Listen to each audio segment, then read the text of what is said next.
Today is entitled 25 Life Lessons from the Incarnation. This is part 2. 25 what? Life Lessons from the Incarnation. Part 2.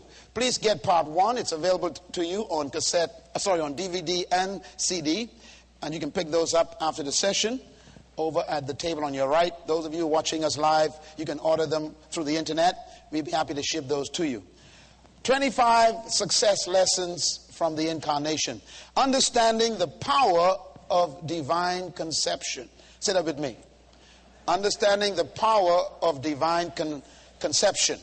I want to focus today on the story that we learn from this great act of God of bringing Christ into the world through the vessel of a human body.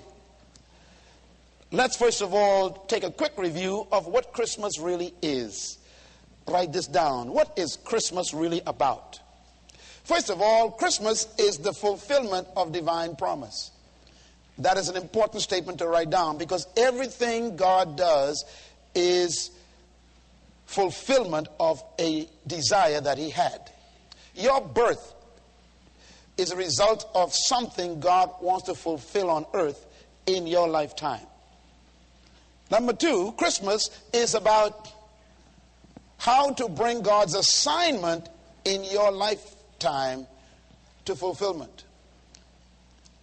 Mary's experience with God is an excellent example of how God can take the invisible and bring it into the visible. To take the heavenly and bring it into earth. To take the eternal and bring it into now.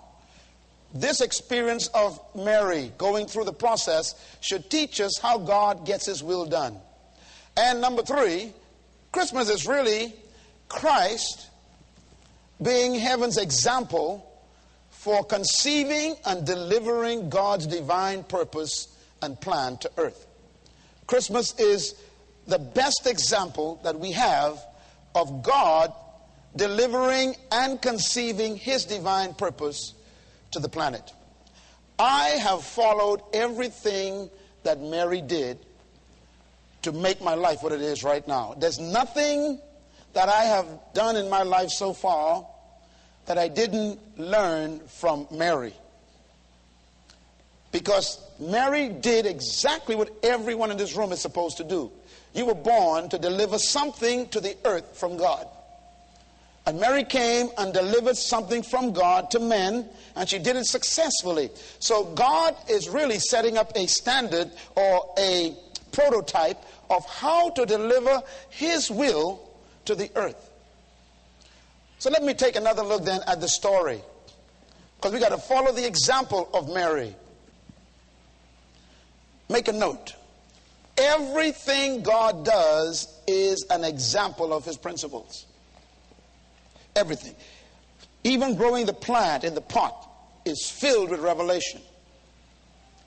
Because everything God does has in it the principles of life. This is why everything God does succeeds. Case in point, God takes a seed, put it in the ground, it becomes a tree and bears fruit. Is that success? Yes. But he follows certain principles for that to happen. God does everything as an example of his own principles. Number 2, Ephesians 5 says, "Be ye therefore imitators of God as beloved children." In other words, follow God's patterns and you'll succeed. If you're going to follow someone, don't follow a failure.